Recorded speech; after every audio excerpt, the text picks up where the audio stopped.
Allô, faites quoi qui amin'ny 20 novembre dia mba manasa anareo menakavy kely a.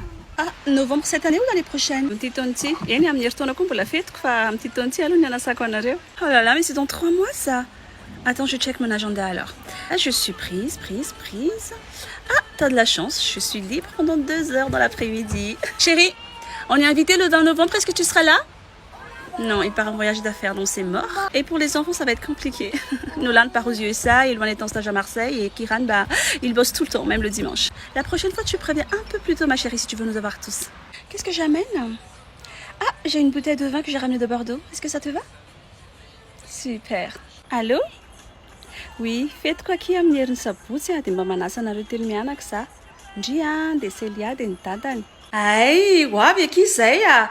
Amin'ny sabotsy zao sa amin'ny heriny? Ay, amin'ny sabotsy zao koa manko zao dia mba tsisy programme. Azafady eky fa somary taratara kely zay fa tena enjana be manomana rehetra zao. Ainka nareo manao bonjour ataty. Dia ndry Celia kely efa lasa vavy be. Dia ito a, Toky, zanaky ny zoko manao vacances ao aminay. Dia izy a, Priska, zanaky ny anavavy ny vadiko milalao miaraka amin'ny Celia isaky ny sabotsy. Izy Rina kely mpanampy anay sady mpitaizany Celia. Netiko aty daholo eky fa tsy fokony avela rereo fa tsisy olon-dehibe a. Ay, dia lasa firy zany nareo. Anamboarako couvert mantsy fa telo ihany nefa nomaniko. 1 2 3 4 6 enina kisan zay a. Ay, fito miaraka amin'ilay zodahako rianany ry mbola miresaka amin'ny dadan'ny Celia izy. Tonga va marina avy Tsatosika anao ici en tomobilanay loza kely fa ompana ny tomobilanay. Ay, sao dia mba misy ronono marina akeo amindry fa adiniko ny rononon'ny Celia. Za tsy mihafafa mihitsy rehefa tsy amin'ny havako a. Tena mbola sahirana be indry izany. Hono aky, sao dia mba misy plana vary anankiray eo amindreo ameko ilay mécanicien fa misy mécanicien keo anaty tomobilanay eo tena adiniko matinao reo zay le izy. Efa izy araka tonga akindry. Ndraiky mba ampio anankiray mba iziko an'ilay voisine anay eo fa izy mijerijery ny tanànany eo zareo ataoko anazy eo fa hitondrako gâteau ndry eo. Orikala sao dia mba tokony ampiana aky ilay bex fa tena tingy sisy.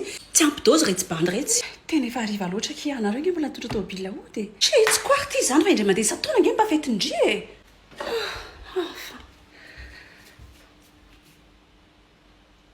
Misy adinonareo ato amina ato. Oay tena adiniko aky ny tena ndry fa ilay zodahako io mamitapina be ao amindry io dia aloha mba atory ao a. Raha pitso maraina izy tonga dia mandray taxi brosy makany Merci Atosika fa dia ao amindry eo mba akaikikaiky. Tsy mihafafa mihitsy fa manakavany e.